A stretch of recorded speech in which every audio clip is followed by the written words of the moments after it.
yaitu Ahmad Ilzami.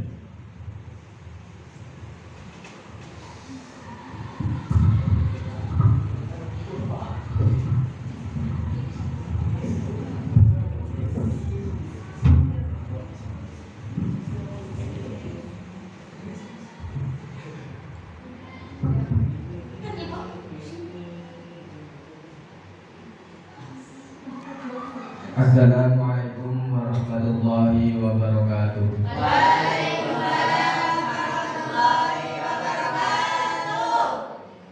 Hamdan wa sana'an laka ya Allah, salatan wa salaman laka ya Habibullah, wa ala alika wa ashabika khairu khalqillah, amma ba'du.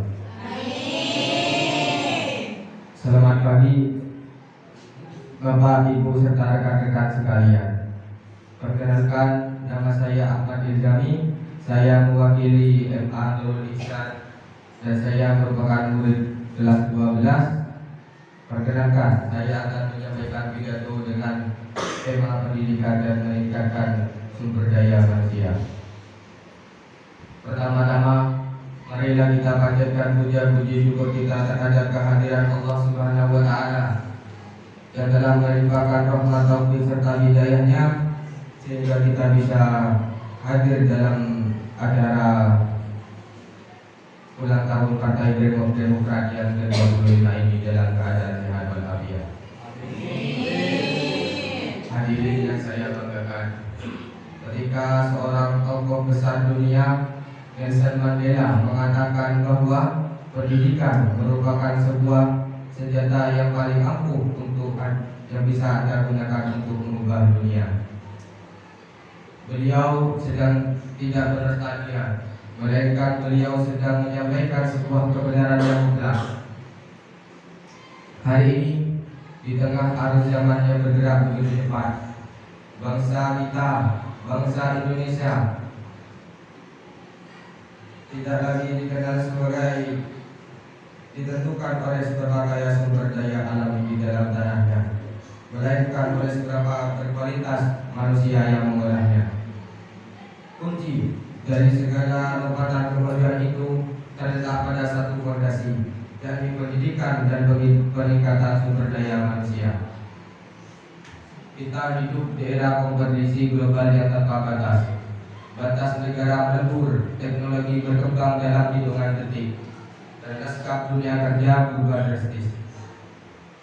Negara-negara yang menang di masa depan bukanlah negara yang memiliki wilayah paling luas, tapi negara yang warganya memiliki pikiran kritis, kreatif, adaptif, dan berintegritas tinggi. Namun, membangun SDM bukan hal yang mudah. Membangun SDM yang berkualitas adalah tugas kebangsaan yang membutuhkan ikhtiar kolektif.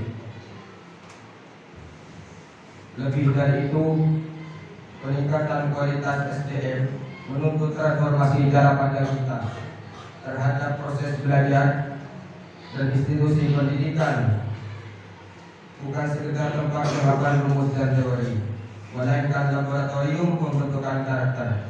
Jadi kita perlu mencetak generasi yang tidak hanya cerdas secara intelektual, namun secara mental, serta memegang teguh nilai-nilai dan moral etika bangsa.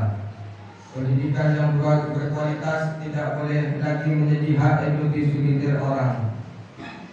Pendidikan harus merata, menyentuh setiap sudut negeri, dari kota-kota metropolitan hingga pulau-pulau terluar dan daerah pedalaman.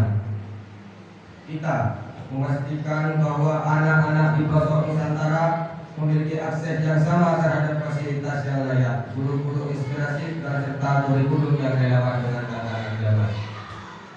Hadirin yang saya banggakan, investasi terbaik bukanlah bangsa yang tergantung pada beton baja ataupun jalan tol semata, melainkan investasi kepada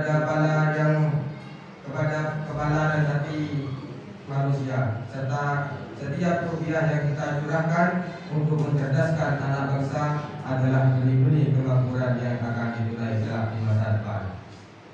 Mari kita jadikan sebagai gerakan bersama pemerintah hadir dengan kebijakan yang berpihak, pendidikan mendedikasi hati untuk menginspirasi orang tua, memberikan dukungan penuh di rumah, menciptakan dan masyarakat menciptakan ekosistem yang kondusif bagi tumbuh kembang bangsa kita.